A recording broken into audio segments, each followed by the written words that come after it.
Hello guys, we are back with a new fanfic. Which is what if Tsunade adopted Naruto and he trained with Medic Ninjutsu, Jiraiya and Kurama. Part 1. And if you enjoy this fanfic then please press the like button and subscribe to my channel for more fanfic like this. And now let's start the fanfic. I'll tell you a story. The story of one Ho-Oh Naruto. For this story, you must take your mind back to a time of disaster unimaginable.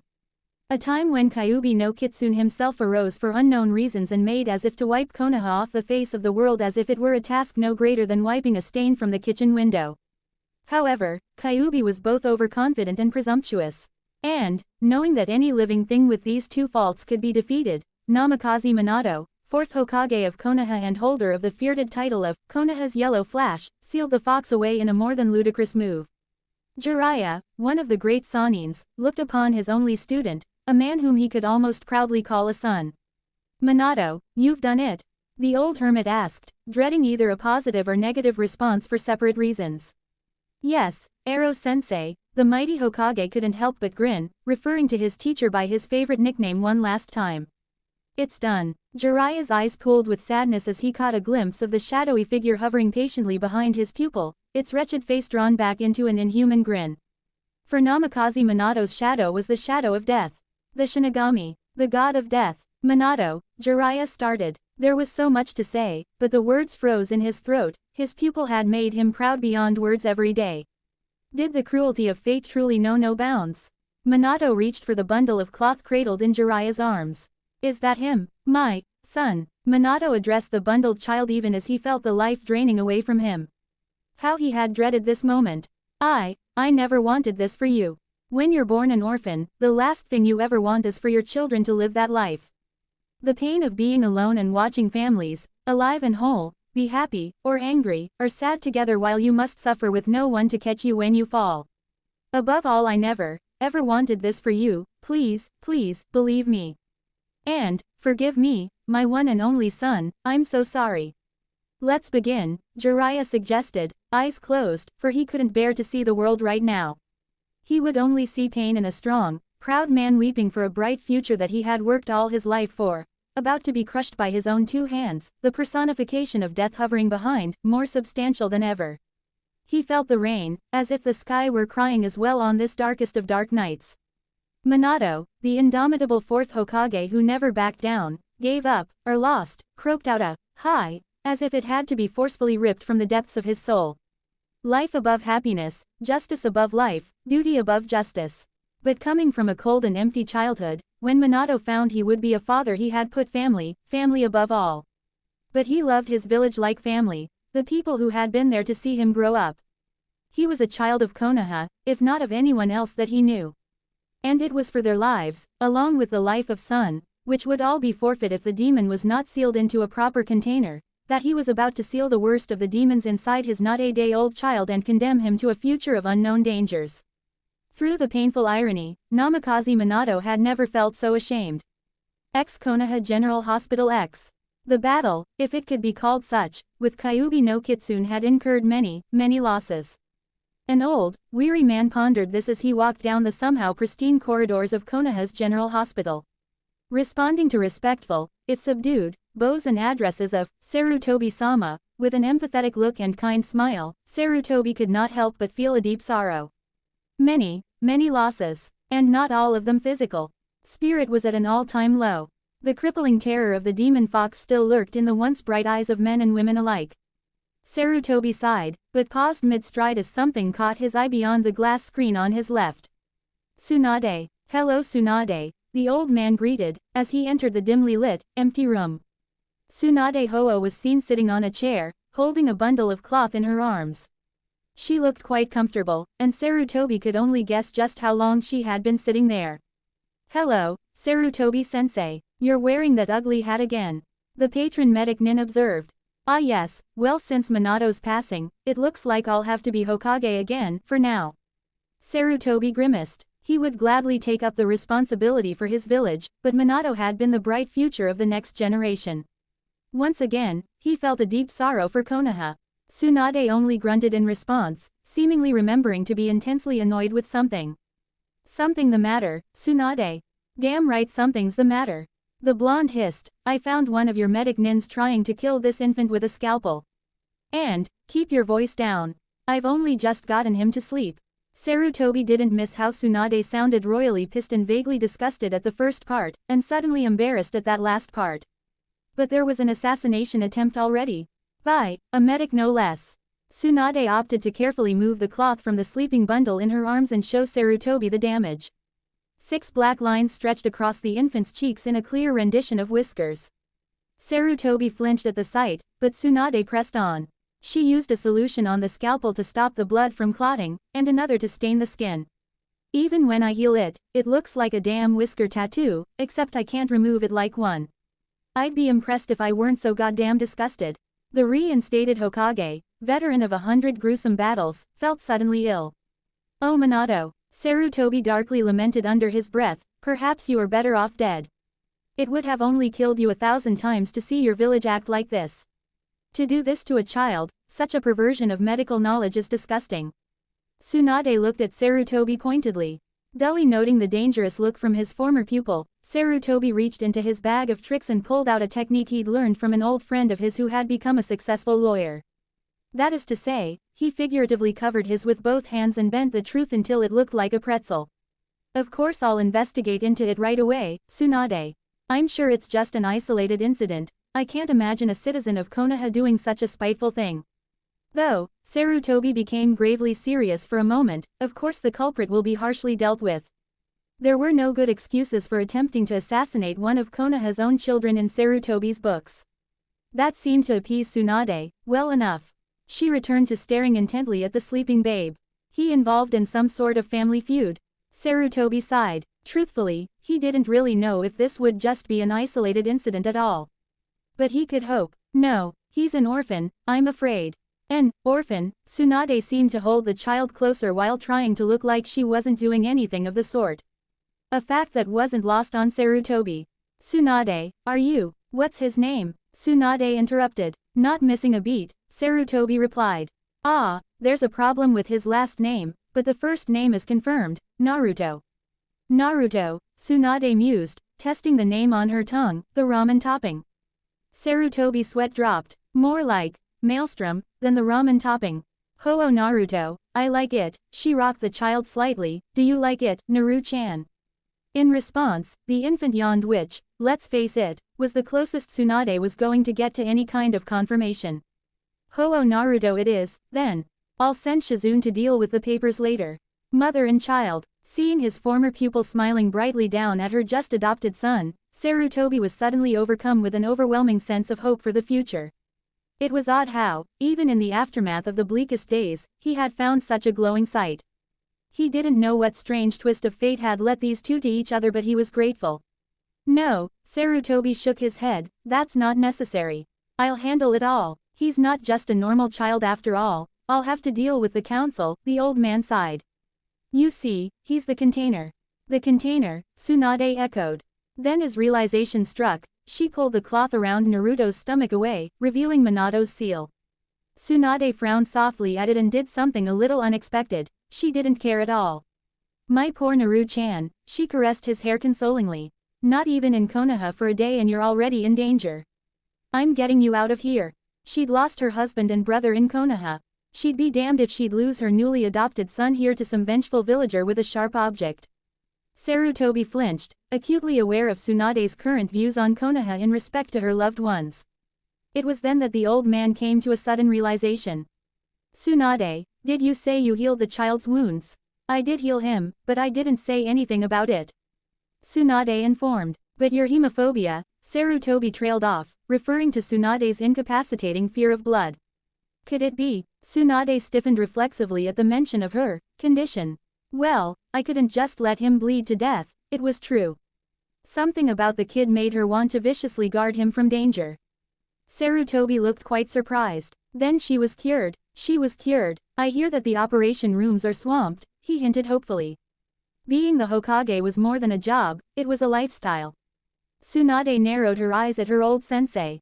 For old time's sake, Sarutobi hazarded. I've been working all morning, for old time's sake. I'm getting Naru-chan out of here. Now, Sarutobi didn't give up. But this is still the place that Naruto's father built his legacy, he reminded the headstrong woman, he may want to visit here someday.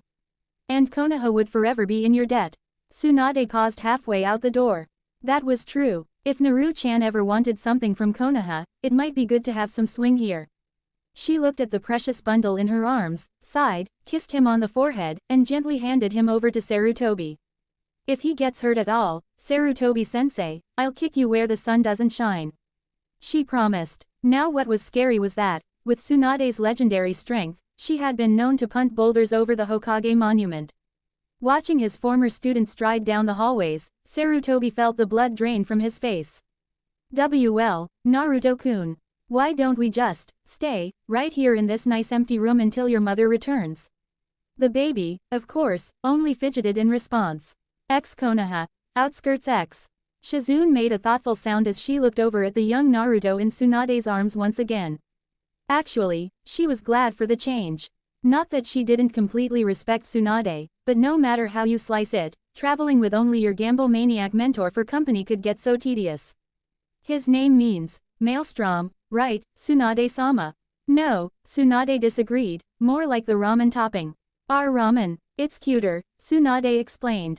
I see, Shizune said, though really she didn't understand at all. By the way, Tsunade-sama, if you're going to be Naruto-kun's mother then, Not going to, Tsunade interrupted testily, I've already adopted him. He's my Naru-chan, have you been listening at all? Right, Shizune placated her mentor, whose rage itself was legendary, but, Oh, spit it out already. Tsunade sighed, can I be his sister? Shizune blurted, surprising the Sannin. Fine, Tsunade said after a time, but I'm going to hold you responsible if you turn him into a spoiled brat. Shizune grinned widely. Oh, she'd always wanted a little brother. Can I hold him? She asked excitedly. Don't push your luck, Omake. A few days later Shizune, did you bring it? Tsunade asked, not diverting her intent gaze from the sleeping bundle that was Naruto. Hi, Tsunade-sama, Shizune replied dutifully, though, Naruto-kun isn't even awake to drink it and it's just going to cool down. Again, you fool, Tsunade berated, he's asleep now. But when he wakes up, he'll be hungry. The blonde tested the milk's temperature by shaking some onto her wrist. Shizune, get me a thermometer. I'm not sure this milk is properly lukewarm. And close that door, you're lowering the room temperature.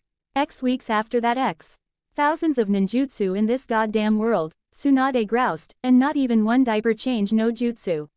Alright Naru-chan, all clean now. Tsunade-sama, Shizune appeared out of nowhere, you can't use language like that in front of an impressionable infant. They learn how to speak by imitation. Tsunade waved off the complaint. What are you talking about? He's a man, isn't he? He can swear at whoever he wants. Isn't that right, Naru-chan? Tsunade cooed, you're going to grow up and swear at all the assholes that deserve it, aren't you? Yes you are, she finished, rubbing the infant's stomach affectionately, who giggled in response. Shizune was quite horrified. Tsunade-sama, no, I won't allow it, you're corrupting him. Shizune declared as she stole her young and impressionable little brother from her mentor. You're intentionally swearing more than you do normally. Of course I am, Tsunade shot back, my Naru-chan won't take crap from anyone. He's going to grow up and tell off all kinds of people, perverts, lawyers, political powers, old man Sarutobi, she trailed off. No way, he's my precious Ototu and I won't let you set such a bad example. I'm his mother, and I'll teach him to swear like a effing sailor if I want to. No, Shizune cried, covering Naruto's ears, Ototu, don't listen. And so it was that young Naruto came to be taken away from the village of Konoha and its villagers, festering resentment, not even being a day old. He grew up in a loving, if volatile, home. When it came down to it, what more did one really need? Many things happened, of course. Tsunade and Shizune were both medic nins. Obviously, they looked up various books on child psychology.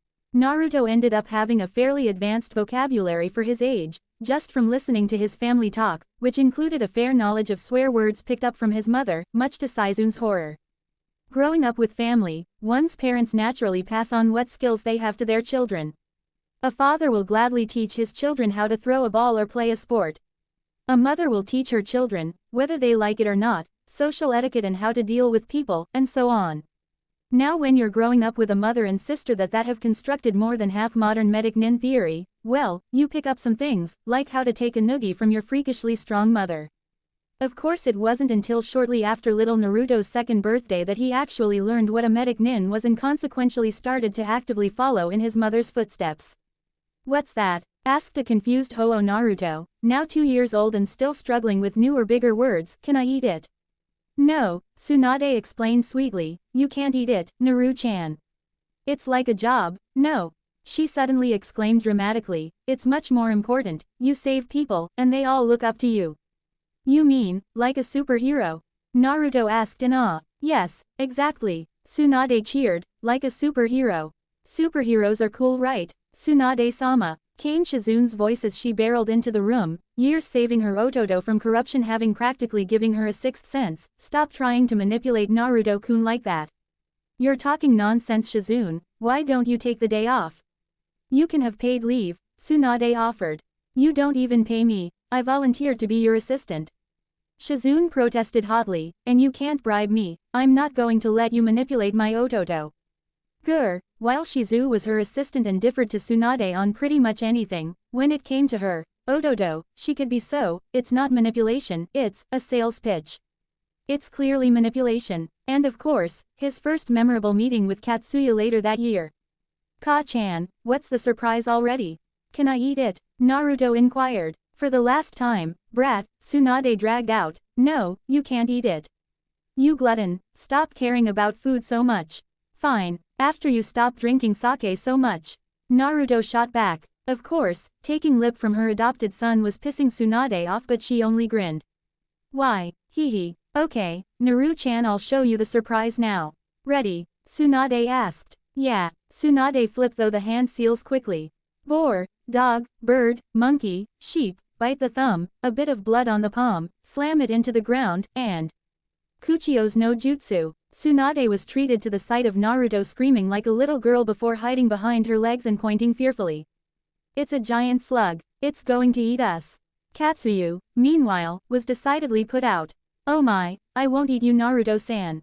Don't worry. Sadly, Katsuyu's efforts had quite the opposite effect. Naruto screamed shrilly, it knows my name. It's a mind-reading, giant slug. Ka-chan, run for it. Tsunade-sama, Shizune muttered, maybe we should have told him about Katsuya-san before. Tsunade cleared her throat, why yes, and Naru-chan, don't war, she managed to get out before doubling over in laughter. Naruto was afraid of Katsuya. Katsuya the vegetarian, he screamed like a girl. Naruto-san, I'm your mother's summon, Katsuyu explained, trying to coax the child from behind his adopted sister's legs, now that his old cover spot had been compromised due to it, laughing uproariously. You don't have to worry, she's told me all about you. Oh, of course.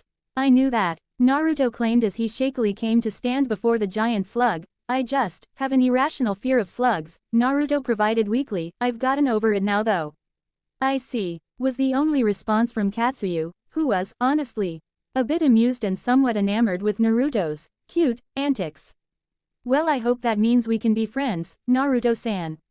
I'd be honored, Katsuyu-san. Naruto smartly replied and bowed smoothly, please don't mind Ka-sama. We don't know why she's so strange sometimes, but she is. Oh my, that must be terribly difficult for you, Katsuyu offered her condolences, but you're such a polite boy, she must be so pleased. Naruto-kun, Shizune interrupted, taking pity on her Ototo. Your manners are very impressive, when you use them, which isn't often, she almost muttered aloud, but you don't need to be so formal with Katsuyu-san.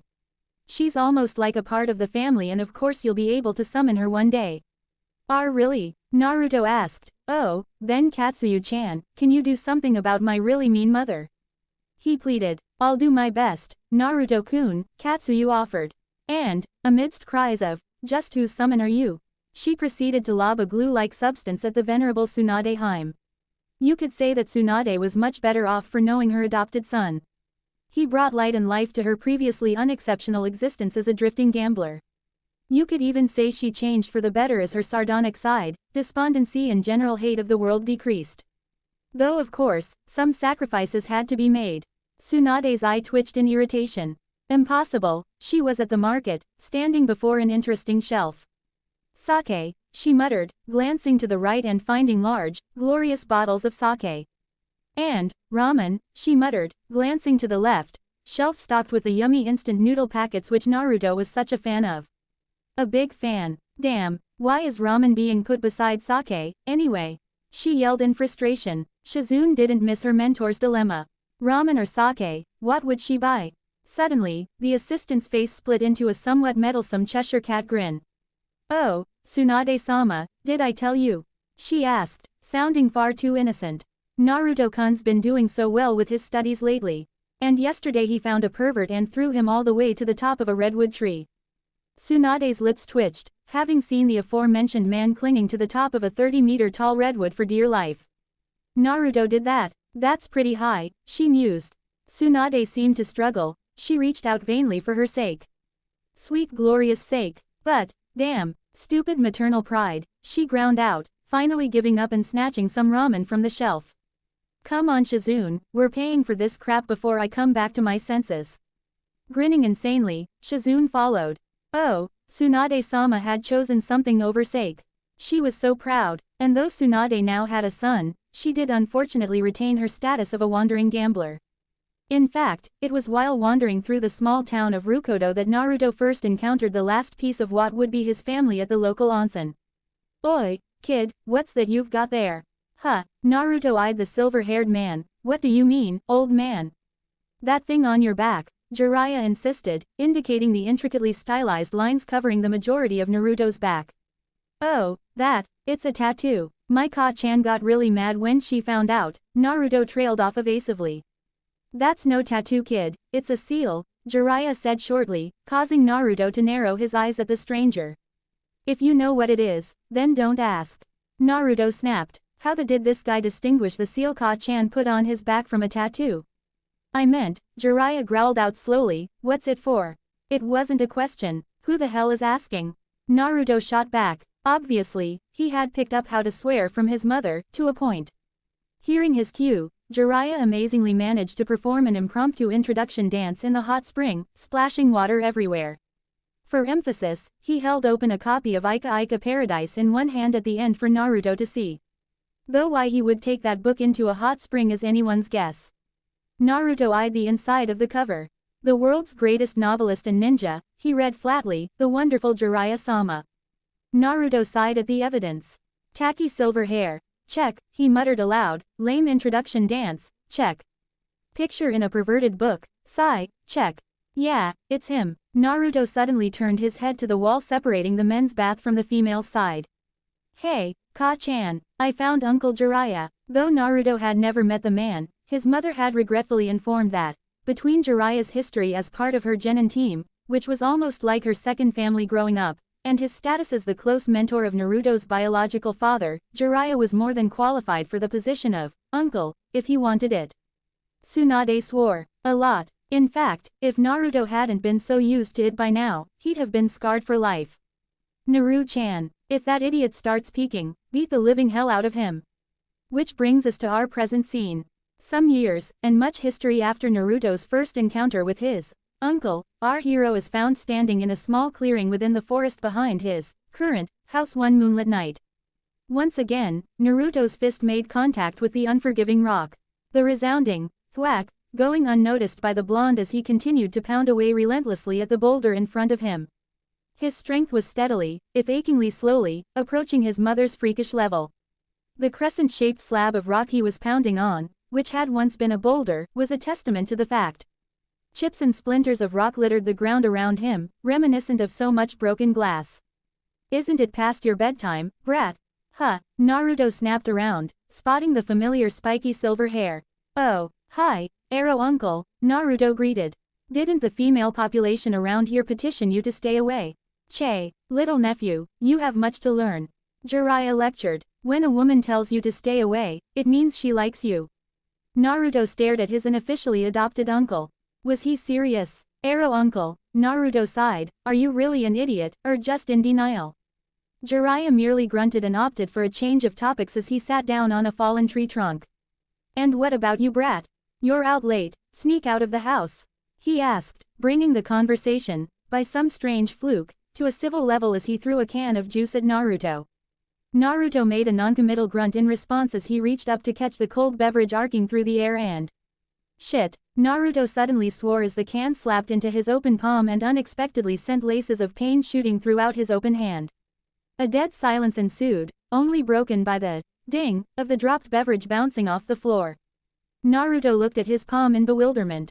For the first time that night, he noticed the bloody mess that his knuckles had become. Need me to patch you up, kid? Jiraiya asked, only half joking. Nah, this is nothing. Naruto explained and proceeded to form seals in jerky movements that were clearly interrupted by the insane pain his hands had to suffer through. A few agonizing seconds later, not that he showed just how much pain he was in, Naruto picked up the fallen beverage and joined the old man on the impromptu bench, completely healed.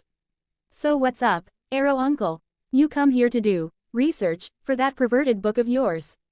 Peeking. Nah, Jiraiya explained, I actually came looking for you, kid. Haven't seen you for a while. Naruto felt the older man reach over and muss up his hair affectionately, and asked, really? Sure, the frog hermit grunted, I even missed your 4th birthday, remember? Though I'm not saying I won't do some sightseeing before I go. Naruto ignored his uncle's sudden perverted chuckle. No, it's fine, you sent a card with Gamakochi. Jiraiya sounded thoughtful. You know, any normal kid would be complaining or demanding presents by now. Naruto merely scoffed at the thought. Normal, what's that have to do with me? True, you're a pretty weird kid. Normal isn't sneaking out at night to punch some rock until it gives up and crumbles into rubble. A silence stretched out to follow Jiraiya's last statement. He held his tongue as he saw the medic nin in training frown at his can of apple juice. You know how I never told you what that seal on my back was for? Indeed, Jiraiya remembered the seal well. Frankly, he was impressed that Tsunade could pull something so complicated off. How many months or years had it taken her? Well, Naruto continued, it's not really for sealing anything. It just alters this one, he mumbled, lifting up his shirt and exposing nothing. You can't see it, but it's there. The Kyuubi's seal, Naruto muttered. You know, when seals are put on people they only show up when you mold some chakra through them, Naruto informed. Jiraiya's brow furrowed, that was true. Very true. Kid, I've never seen the one on your back disappear. He informed gravely. Yeah, Naruto's head lifted up, now contemplating the stars, chakras always running through it. Jiraiya was almost afraid of where this was going. What is it? A lock. Naruto promptly answered him. It's just a lock. It keeps the Kyuubi's chakra from touching mine. But, why? Jiraiya asked in befuddlement. A medic nin needs very high chakra control, he stated as if it were a simple and profound fact of life. And even Ka-chan's battle techniques need a lot of control, and I can't, Naruto sighed, I can't reach the right level with Kyuubi's chakra mixing with mine. I don't understand it much, but it's a lock, Naruto reiterated, it cuts Kyuubi out of the loop. And it seals off a quarter of my chakra to stay active all the time. 25%, huh? That's pretty steep. Jiraiya carefully informed, Minato's seal will grow with you, so your mother's will have to grow to match it. That's 25% of your chakra that you'll never see for the rest of your life. Just to make it as if Kyuubi wasn't there. Naruto didn't seem fazed. In fact, the little boy seemed much older than he was. There's more to pay than that. I was chosen as the container because I was born the closest to when Kyuubi was sealed. My body is the container. And to stay the container, Ka-chan's seal will fade once a month and adjust my body. Jiraiya grimaced. So once a month as Kyuubi's chakra is open to you and your body is forced to alter itself, which day is it? Naruto nodded. Nei-chan picked out the day. She said making it work once every new moon would be more convenient.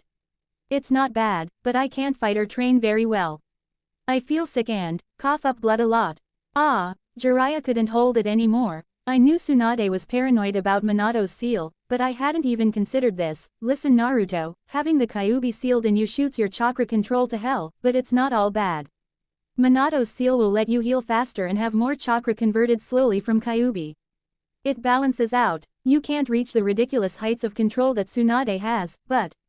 Naruto stood up and faced his uncle with a determined look. I need chakra control to be the heir to Ka-chan's techniques, he said firmly, his face taking on a more fierce tone as he continued. And I don't need help from the Kyuubi for that, or anything else. Jiraiya looked surprised, but ended up chuckling wryly and conceding the point after a time. Once Naruto's made up his mind like this, well, you either agree or get out of the way. And Jiraiya could very well understand the boy's sentiments regarding getting far under his own power. Alright kid, I get it. Sit back down already. It was then that Jiraiya made a wistful observation, all children have the desire to surpass their parents. Such a sweet little kid, aren't you, Naru-chan? Naruto smiled, bearing the brunt of Jiraiya's jibe, just glad to see that his uncle understood his decision. Don't sound so laid back, old man, Naruto countered cheekily, I'll surpass you, too.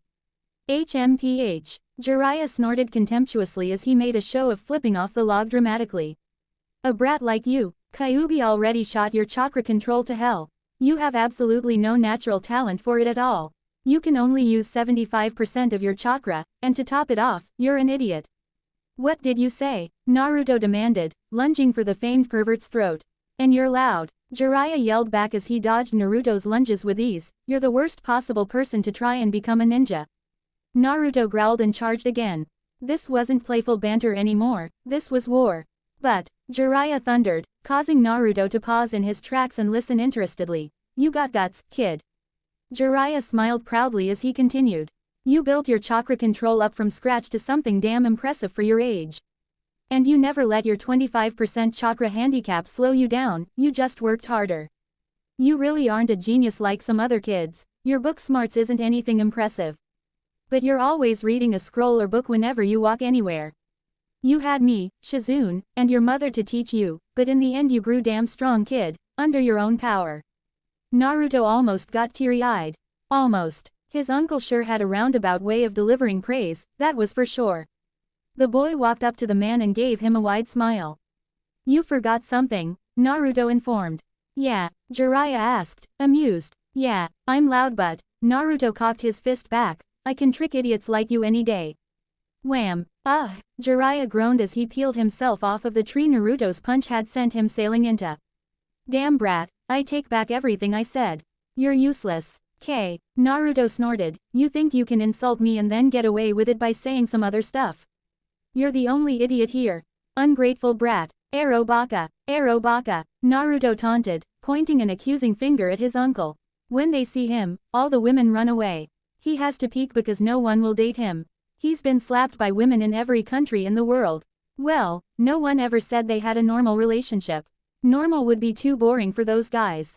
But at the end of their meeting, Naruto and Jiraiya walked away with the underlying messages behind their scuffles and arguments engraved within their hearts forever.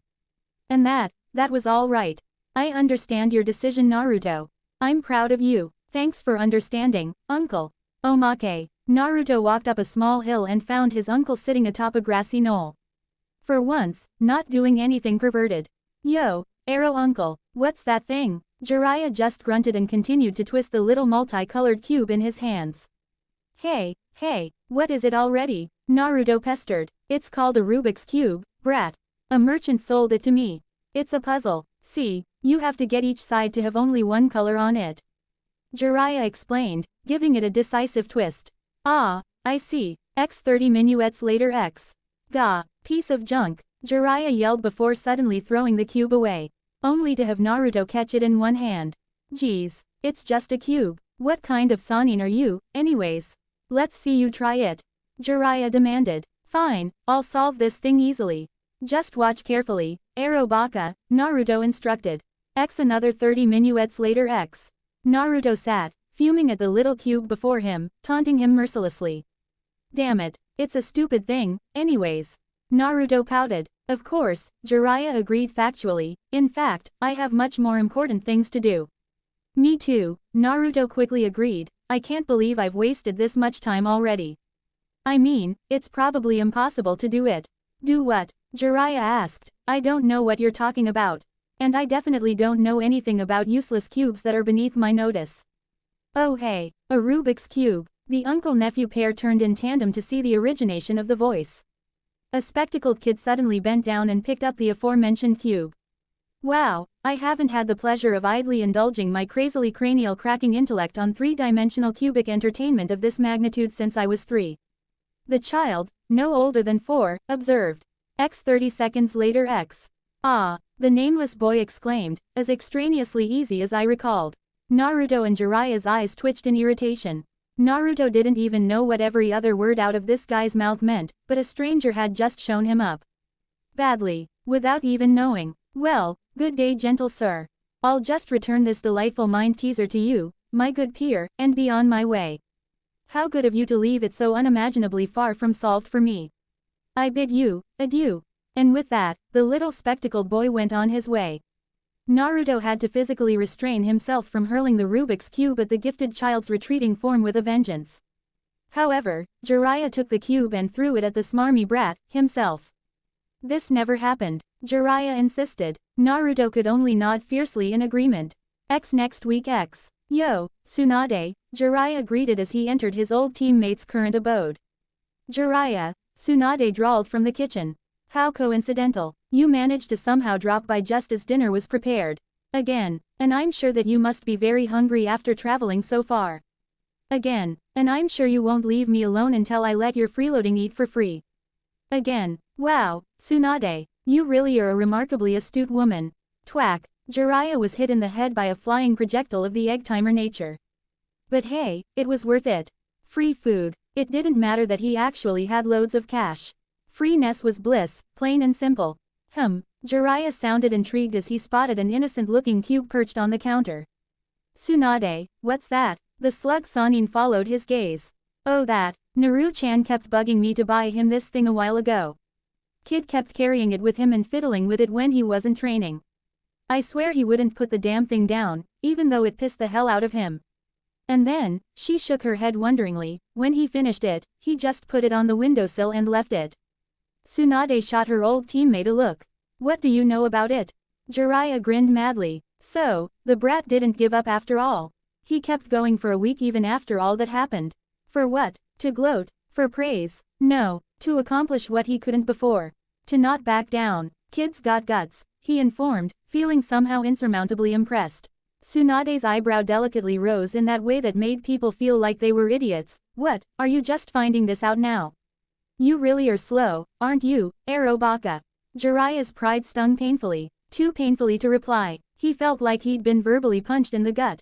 Naruto suddenly strolled into the room, his pristine white clothes now covered in mud. He looked over and noticed the shocked and insulted look his uncle was sporting.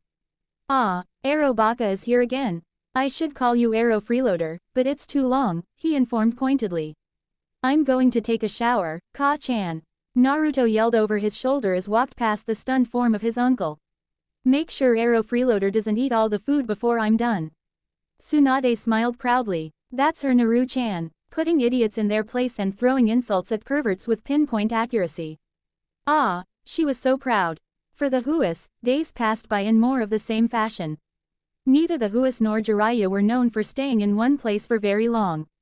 The Huas wandered Fire Country, occasionally stopping for months at a time in any one village, renting apartments or houses. Jiraiya spent most of his time around Fire Country as well, though he wandered the world. It was never a great surprise to see him making short visits to wherever his nephew happened to be, staying just a bit longer than he normally did in a particular city. It was even less of a surprise for him to sit in for some free food with the barest of excuses, and absolutely no invitation. Naruto continued to make steady progress with his studies. Despite Shizun's always ready praise, he could not help but feel inadequate. He hadn't his mother's nor his sister's natural affinity for manipulating chakra, still being leagues behind the ability they had displayed during their first years of General Academy training. It would only be natural, if sad, for an adopted child like him to gain the concept within his subconscious that he was simply a damaged child. Kyuubi's existence had done nothing if not been a damage to his natural stats, after all. He had no natural affinity for chakra manipulation to speak of.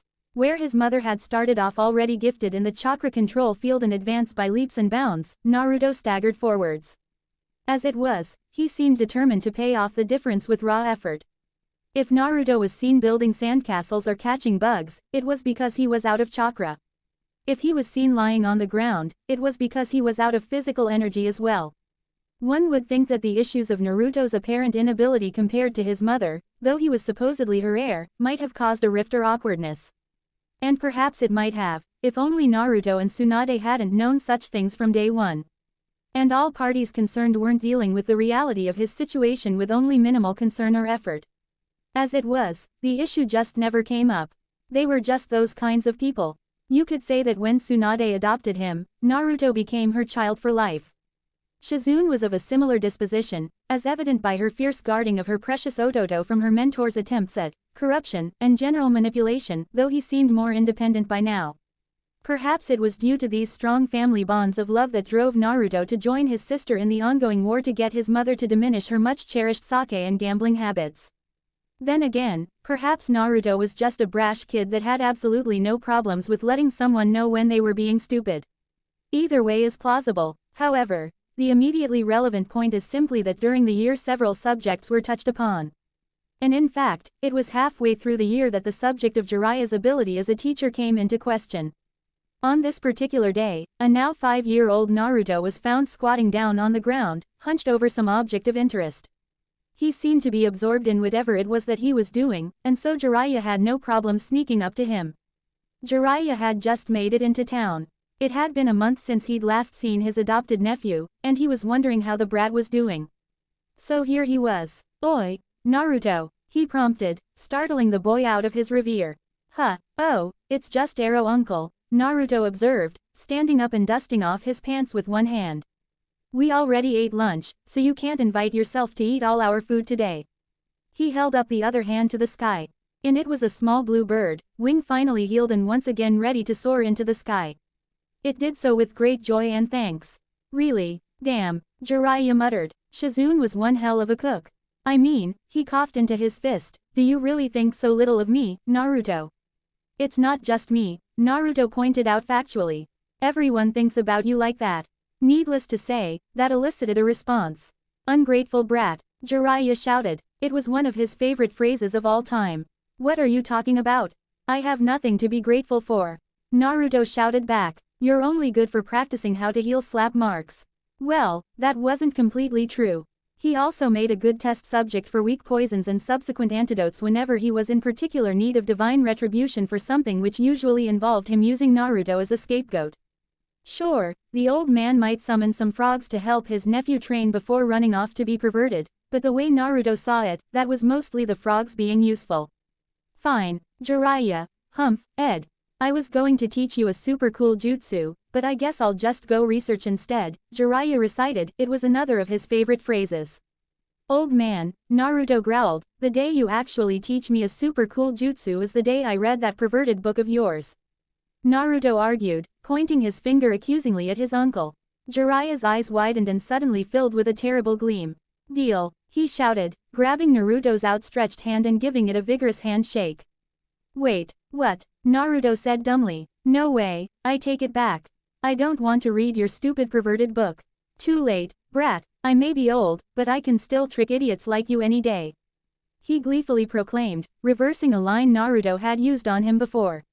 "Wah, bah," Naruto mumbled incoherently. The old man had tricked him.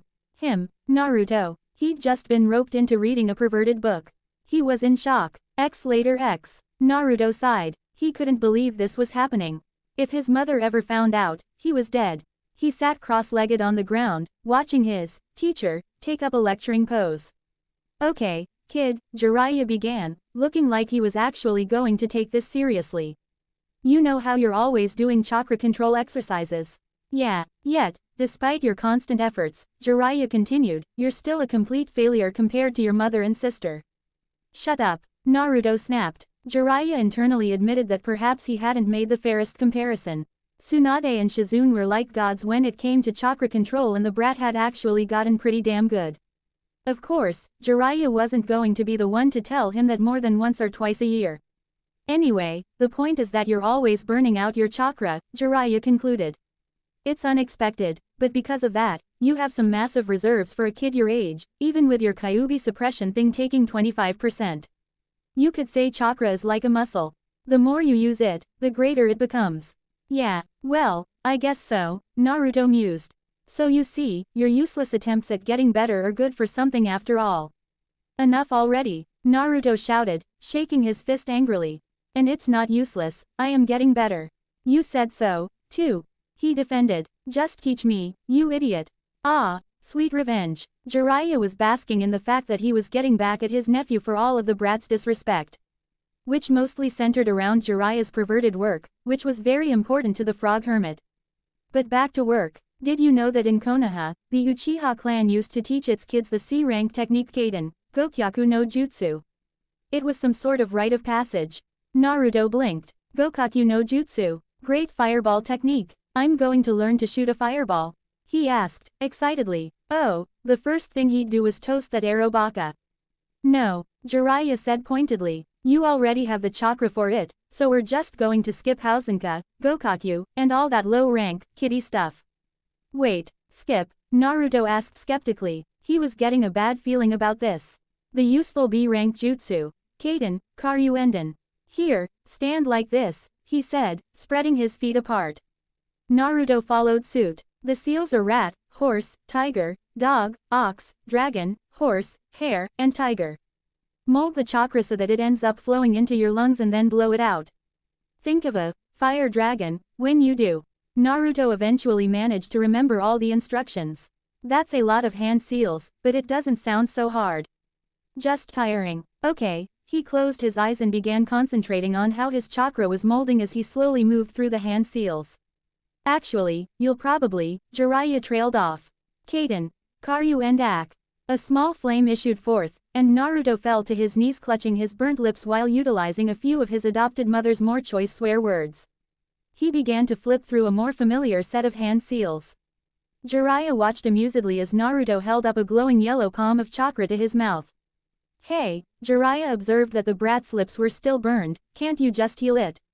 Naruto shot his uncle a look as he quickly rifled through his inside coat pockets. He developed a kind of lisp from having his lips burned. I don't know that one yet. He defended. I just numbed the pain a little. Naruto proceeded to pull out a vial of clear blue liquid and apply it to his lips.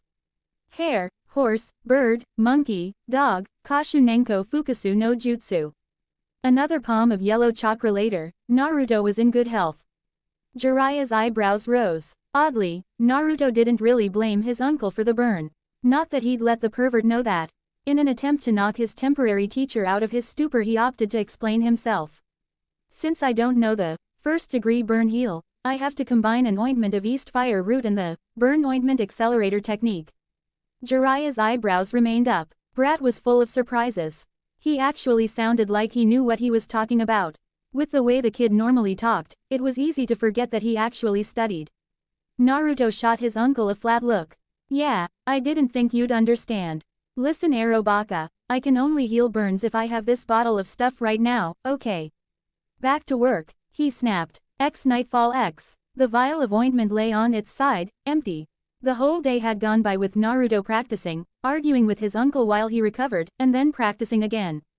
He knew he was going to catch hell when he went home with his cloths cinched as they were, and there was also the looming promise of having to read Arobaka's Book of Extreme Perversion. Naruto panted. Damn thing, won't work. He groused. Jiraiya made a distinctly fed-up sound. It's getting late, brat. Let's call it a day. We'll start again tomorrow, Jiraiya proposed. For the record, you're not doing well. Pompous, Naruto muttered. It's fine, you already taught me the damn super cool jutsu. I'll read your stupid book, but, he paused, I'll never become perverted like you. Jiraiya shook his head sadly. Your loss. He then handed Naruto a few sheets of paper. You're obviously not mature enough to care about adult things, so I'll only make you read the non-perverted parts. Relief dawned on Naruto's face. Really? Cool, Naruto mumbled. Hey wait, you only gave me 3 pages. Naruto protested. So, there was utter silence for a time. Even the local animals of nature fell into silence, perhaps in shock. The medic nin in training sounded in disgust, the implications sinking in. Why did he suddenly feel a headache coming on? Out of an entire novel, he emphasized each word, you only have 3 pages of non-perverted stuff. That was very true, but rather than becoming defensive, Jiraiya seemed to brighten up at this and his chest puffed out in pride. Ica Ica Paradise is the most super perverted series in the world, he said severely, as if the title were of some life-altering significance. Sadly, there were probably people out there whose lives really were altered drastically by the perverted book. Those pages aren't even double-sided. And the books after that one have even more perverted content. He shouted triumphantly, and with much vigor. You should understand. Its power is so great that I am required by law to sell a pair of nose plugs with each copy, lest first-time readers suffer extreme blood loss. Naruto gaped. 2 words. Throbbing headache. Did people really get nosebleeds from perverted thoughts? Why then, did his uncle not always have a nosebleed? Was he so adapted to being perverted that he had built up immunity? I'll read these small pieces of you not being perverted later. Naruto began to slowly trudge home. Jiraiya followed suit, unsurprisingly. Jiraiya coughed into his fist for the second time that day when he saw Naruto's raised eyebrow. Well, I have a hotel but all the good restaurants are closed by now, you know how it is. He said conversationally. Naruto smiled tiredly. Yeah, he knew how it was. His uncle was a cheap freeloader, that's how it was. Well, since you actually weren't useless for a change, I guess I won't complain. Come on Arrow freeloader, I'll try and keep Ka-chan from attacking you with the egg timer again. As they trudged along, there was one thing Naruto couldn't stop thinking about. I still think it's weird that you didn't try to make me read the whole perverted book. Are you kidding? Jiraiya asked scandalously. Your mother would beat me to death, and your sister would just kill me in my sleep. Ah, that makes sense. And this closed the subject of Jiraiya's uselessness. In regards to the Karyuenden, after more than a week of practice and empty bottles of East Fire root, Naruto still couldn't do it.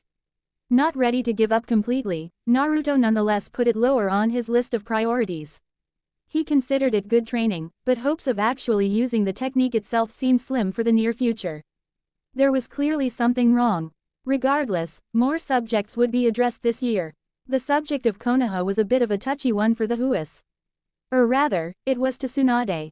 Due to the scars of her past, Konoha for Tsunade was both a nest of painful memories and a place which she distrusted greatly. Unfortunately for her, at that time in the shinobi world, the country one was born in dictated the village they could become a ninja of, meaning Naruto would have to go to Konoha. It was a fact, an eventuality, and it was this eventuality that saw the Huas visiting Konoha shortly before Naruto's 6th birthday. The exact purpose itself for the visit was somehow foggy, but Konoha was something that the Huas would have to face sooner or later. The Grand Gates of Konoha are one of the most widely known landmarks in the current shinobi world. It's not that hard to believe. The daunting sight was certainly something that one would remember and bring tales of back to his or her own village. The twin gates were constructed from trees that the first Hokage himself had called forth. With a height that easily equated to at least 3 stories and a density that made the wood all but diamond hard, the Grand Gates of Konoha were, like many of the world's widely known landmarks, completely and utterly useless. They were just too damn heavy. It was impractical. In fact, due to the daunting need of at least several hardy taijutsu specialists to open and close the gate each and every time such an act was required, the Grand Gates of Konoha were practically never used. Still, it was a sight to behold. To a merchant that frequented Konoha, it might only warrant a small pause and short look of awe. To an assaulting enemy force, it would look like an impenetrable barrier that would strip away all hope and fighting spirit.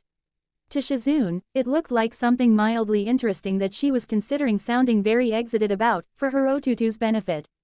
The fact was, Katsuyu was bigger. To Tsunade, it just looked like a big door. This most likely stemmed from the fact that she could open and close it regularly without a team of taijutsu specialists breaking into dry heaves, as if it really were nothing more than a large door. No, it was what lay beyond that door which intimidated her. For beyond that door was fear, uncertainty, danger. Not for her of course. No, damnable Konoha wouldn't take her. It struck at who she loved most in the whole world. The dearest lights of her life had been swallowed up and taken away. Because death was a release and life without your light was a living hell. Dying heroically or whatever, dead was dead. And Naoki and Dan didn't deserve to die, not like that. And now, Tsunade took a deep breath. She was about to walk the third and dearest light of her life straight into the village that had claimed the other two. The Sannin growled. She didn't like this, she definitely didn't like this. She was a gambler, hell the kanji on her coat meant, gamble. But she didn't gamble with her child's life. Not ever. This was just so wrong. She wasn't an idiot, she knew that her views of Konoha were skewered at best, but when your little brother dies on a supposedly safe and simple mission, and your significant other dies bleeding to death in your arms before you can even have your honeymoon, just as you're starting to regain hope in life not being a twisted tunnel of emotional pain and hell, well, you start to see a trend. And it's not a good trend. This was just so wrong. Little Naruto looked up at the mega-sized gates before him. Of course, his head had to be craned back like crazy so that he could actually see the size of it rather than just a solid expanse of wood. As an aspiring medic nin, he was aware that craning your neck back this much and this long was actually pretty bad for you, but wow. Those were some big doors. And on the other side of them, home. He wasn't sure. He hadn't even ever been inside of Konoha, except for the day he spent there as an infant. Did just being born there let him call it home? If not, then where was home? Rudoku, where he'd first met his adopted uncle. Hitaro, where his mother had worked an all-time record of 2 weeks in a row at the local apothecary to pay off at least some of their debt for a change. Keiseigo, where his wandering family had stayed the longest. Ka-chan, Naruto finally spoke, "Are we home?" Tsunade's paternal heart endured a stab of pain at the odd question. Just what did that mean? Was all the traveling getting to him? To her, home was wherever her Naruto was. But if Naruto wanted to stay here, could she call it home? "We'll see, Naru-chan." Tsunade promised, "We'll see." And now, apparently done with the sightseeing, Tsunade calmly placed her right palm onto one of the monolithic doors, and pushed. Shizune watched as her mentor calmly proceeded to force open the monolithic grand gates of Konoha with one hand. Shizune would be the first to tell you that Tsunade was the one that worried over Naruto the most, yet she looked so calm at this point. It was an odd trait that Tsunade and Naruto were prone to exhibiting. When the moment of truth arrived, they would become suddenly calm, if fiercely determined or some such other emotion. All fretting and what-ifs and if-onlys were thrown out the window. Problems were quickly ascertained, then dealt with in much the same manner. The past was left behind and assumptions were prone to being discarded in an instant. Where someone else would widen their eyes in shock and lose their footing, her mentor in Ototo would narrow their eyes and decimate what obstacles stood ahead. Naruto had even coined a phrase off of that by accident one morning during breakfast conversation: "When you have nowhere to move but forwards, don't look back." Shizune thought it was adorable, how he'd look as if he was lecturing her when he said it. Tsunade kneeled, the grand gates now opened. "Naru-chan, do you remember where you got your whisker marks?" Tsunade had hated to tell her son that a medic nin had spitefully tried to assassinate him on the day he was born, but she trusted her son to be strong enough to handle the information and wasn't willing to lie about it. Her trust hadn't been misplaced. "Yes, Ka-chan," Naruto mumbled, "I remember." Tsunade's eyes softened. "Good. Hold my hand and stay beside me, okay?" Naruto nodded resolutely, "I promise." And as Tsunade took his hand in hers and smoothly entered Konoha with her son by her side and her attendant trailing behind her, Tsunade wondered, what did home mean to Naruto? Konoha. Interior X. It was a generic day at the crowded outskirts of Konoha's market district. Meaning it was sunny, with a few clouds drifting lazily in the sky. Tetsuo, a 16-year-old local, old enough to be tall, but not old enough to look old, with brown hair and unremarkable features, was taking his little sister of 4 years for a walk. Why? Mostly because he was sick of hearing her complain about being bored, to the point where hearing her complain about her feet being tired had become a tempting prospect he couldn't ignore. Just for a change of pace. But he also cared about her, when she wasn't looking. He prided himself in acting like a good elder brother that really should be too mature to hang out with kids ought to act. A low rumbling and the sound of long unmentioned hinges creaking prompted the normal din of the market crowd to take on a new direction. Look, it's the grand gates of Konoha. They're opening. Of course, by this point the crowd was staring in shock at the sight of the monolithic gate actually being opened. What type of terrible force was being exerted on the other side? What did this mean for Konoha? Immediately, the general public broke into hysterics. "Oh my god," one villager shouted, "we're being invaded." "No," another disagreed, not able to imagine any human gathering able to open the 3-story gates. "It's a gigantic summon creature here to kill us all." Tetsuo couldn't look away from the impossible sight. "It's some kind of horrific monster with freakish strength." The door finally stopped moving, and it was then that people began to recognize the figure of a blonde, big-chested woman kneeling to speak confidentially with a child. It was Tsunade-sama. Of course, she was famous and widely known in Konoha, even amongst the non-ninja villager community. One could say that it was due to her being a Sannin, the single greatest contributor to medicine in history, and the savoir of multitude of sick or injured. But really, it was just that she was damn impressive and looked cool. Basically, the village wanted to be proud of her. It was a morale thing. One could even say it might have been a "we're better than you are" sort of thing. Whispers of Tsunade's name and general murmuring were heard as the newly arrived group smoothly strode up to the busy streets of Konoha. Tsunade didn't walk as if she were hurried, but she seemed to be mildly annoyed with something. So, the Sannin stopped uncomfortably close to Tetsuo. "Now I'm a horrific monster with freakish strength, huh?" she asked, eyebrow faintly twitching. Tetsuo gulped in fear. Another reason for people's knowledge of Tsunade's name may have something to do with her legendary temper, which was known to cow the Hokage on occasion.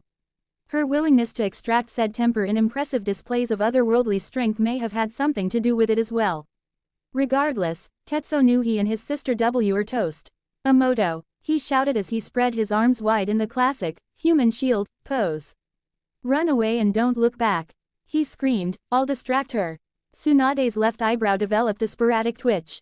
Did this brat really think she was going to grind his bones and make soup with it or something? The twitch got even worse as the brat's little sister ran into the crowd yelling, "I won't forget you, Tetsuo-nichan." That did it. Tetsuo reflexively closed his eyes as the fist came sailing at him at impossible speeds. But the force halted centimeters away from his face, and as the wind that was dragged along with the fist blew past him and he found that yes, he was still alive, Tetsuo dared to open his eyes. "Dumb brat," Tsunade muttered. From her fist, which was halted inches from Tetsu's face, Tsunade's index finger rose in a swift, decisive act. Flick. Naruto winced as he saw the poor villager go sailing into a wooden fence. His mother's mighty finger flick of death was something to be feared indeed.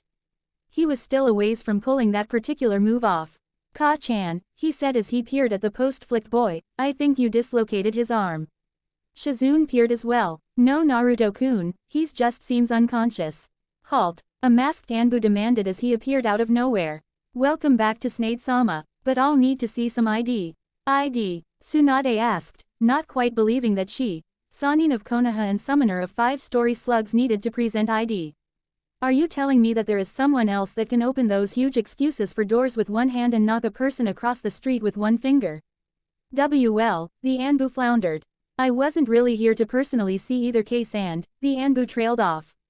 "Oh, that had, bad move, written all over it. Just what had he done to himself?" "You should have just said so," Tsunade informed. In an instant her right hand was centimeters from the Anbu's face, ready to flick. "Here's my proof of ID." "No," the Anbu shouted in an embarrassingly high-pitched panicky voice. Not a soul blamed him. "That's okay, there are enough witnesses, you see." "Well," Tsunade drawled, "if you're sure." "I'm very sure," the Anbu whimpered. Naruto took this time to observe his surroundings. So this was Konoha. They were on the street that led directly from the Grand Gates, obviously. The path then split up ahead. Down the right street, he could glimpse the starts of a market area. Over the left, whatever was on the street was immediately ignored in favor of staring at the hillside, which had a bunch of guys' faces carved into it. Directly ahead, a giant circular tower rose above the roofline. He also caught sight of a banner advertising his uncle's perverted books above a building, as well as an impressively big house to his left that was surrounded by trees. All in all, it seemed like a good place. But slowly he felt the gazes of the villagers shift away from his mother and towards himself. Towards his whisker marks. He wondered, would they see Ho-Oh Naruto, Sannin Tsunade's son, or would they see Naruto, Kyuubi no Kitsune's container? "We've come back," Shizune said wistfully to the wind. "It's been a long time." Seeing his adopted sister's apparent relief or joy at returning to her village of birth, Naruto wondered if he dared share his concerns with her. She worried too much as it was. "Yes," Tsunade agreed, voice lined with a vague concern. "But if I say, I'm back, will Konoha say, welcome back?" Naruto looked at his mother questioningly. The woman shot her son a soft smile. "Naruto," Tsunade began softly. "Home is where someone you care about is waiting to say, welcome back." Naruto's eyes shot wide in awe at this concept, the words burning into his memory forever. Slowly, he nodded to his mother and after a time smoothly lifted his gaze skywards. The breeze played wistfully with his hair. "I'm back, Konoha, omake." The subject of Tsunade's gambling came to a head one morning. The roar of the argument had long since scared all the wildlife away from the Hau's current house of residence. Tension was high, each word was shouted with alarming force between the two fierce verbal combatants. "I thought it was just a hobby that you spent money on," Naruto proclaimed feveredly. "It is my hobby, you idiot," Tsunade shouted back, clearly beyond ticked off at this point. "No, it's not. It's a competition and you suck at it." Naruto accused. What? Tsunade exclaimed in shock. The sting was extreme. That was a sensitive subject for her. No more ramen, brat. She vengefully commanded. No more ramen. Naruto felt like he'd suffered a terrible blow. But he regrouped alarmingly quickly. He'd have to endure. All this time he hadn't understood the true nature of this gamble, but now he knew. And things had gone on long enough. It's the truth. They call you the legendary sucker, Ka-chan. You suck so much, it's legendary. Shizune hadn't really thought of this aspect, she'd always been more concerned about the monetary side. The whole, we're in debt and it's both shameful and hazardous to our livelihoods, aspect. Though her Otutu's concerns somehow fit his personality to a T. And of course, she was glad that Naruto was finally taking a position against her mentor's gambling. At least, she thought he was. That, Tsunade floundered. You're not even wasting our money doing something interesting, you're wasting it playing a game you suck at. Naruto insisted. At least waste it on something cool. Tsunade glared down at her adopted son. That will change. Statistically, I have to hit some kind of jackpot.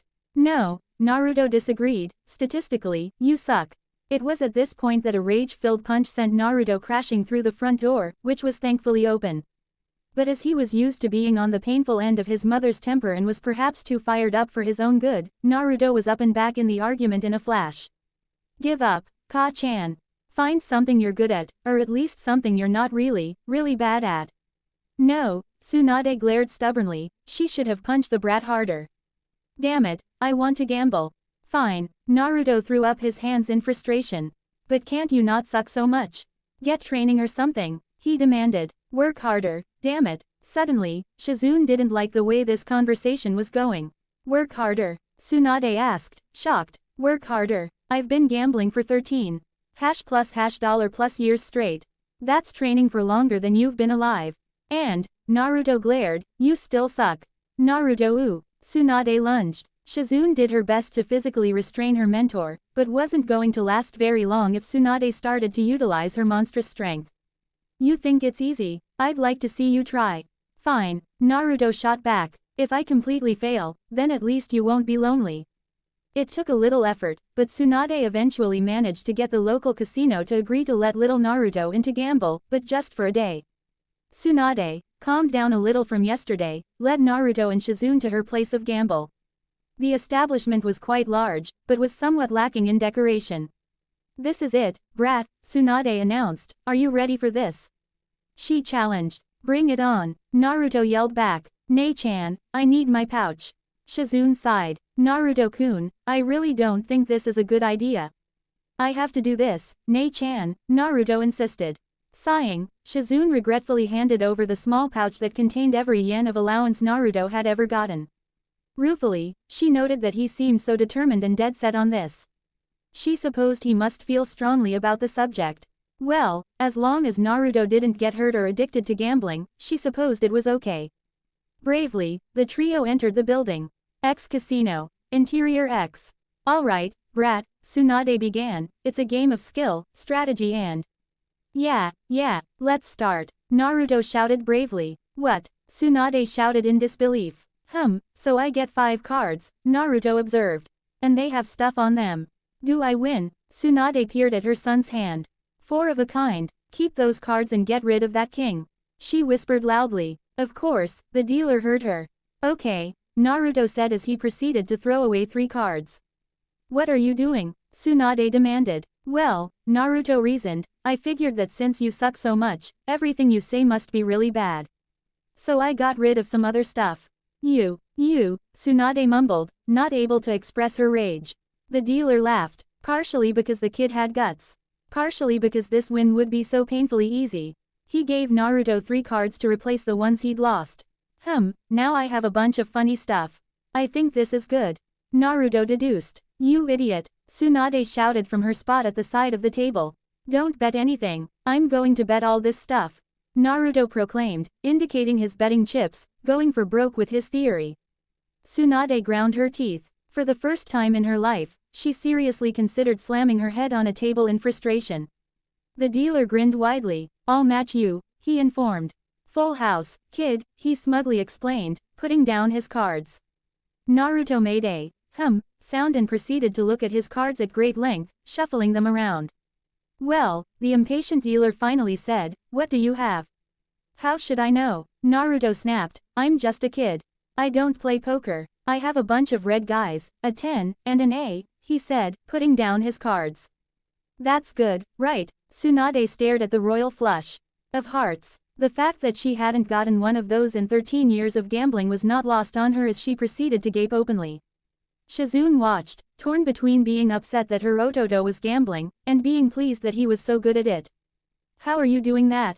Tsunade demanded. How should I know? Naruto protested. I'm just a kid. I don't know what I'm doing. I just pull the handle. Try pushing those buttons, I think they're good. Immediately, Tsunade as well as every person in the casino that had been sitting at a slot machine and listening in on Naruto's conversation for some kind of miracle tip began to push random red buttons with gutso. It was the end of the day, and the Huas were sadly forced to leave the casino. Tsunade exited the main doors first, looking generally dazed and disorientated, walking mechanically and wondering just what the hell had happened. Naruto slowly followed after her, dragging a criminally large green bag of cash, and Shizune followed after, pushing the other end with her shoulder. This is, Naruto panted, good training. Naruto-kun, Shizune grunted out, under the strain of pushing such a ridiculously sized bag. We can pay off a lot of debts with this. Well, okay Nei-chan. I know you worry about that stuff, Naruto consented amongst strenuous gasps for air. But I want to use most of it for ramen, he insisted. Most of it? Yeah, Naruto grunted, let's go to the store first. Then it won't weigh much the rest of the way, right? Ototo, Shizune mumbled, tough, her breath was short from exertion, I don't think you could spend much of this to buy the whole shelf of ramen. Really? Naruto asked. You might get it lighter if you buy the whole store. Oh, Naruto said. He would be more excited, but he'd had a very strenuous day of shocking people by consistently winning money at impossible odds that left them so stunned, they'd been effectively robbed blind before they knew what was going on. Well Ka-chan, I was right. I didn't even know what I was doing, and I still won all this stuff. Naruto lectured. So you must really suck at gambling. Yeah, Tsunade mumbled, still looking around in a general daze, having just seen several general rules of probability decimated by her own son. You're probably right, Naru-chan. I think I'll just gamble for fun from now on. Well, Naruto muttered, still straining with the bag he was pulling. I'm still confused about how it works. It's not really a good game, he observed. I don't think training helps, so it's not really your fault. That was a surprise. You think so, Naru-chan? She asked. That may have been one of the nicest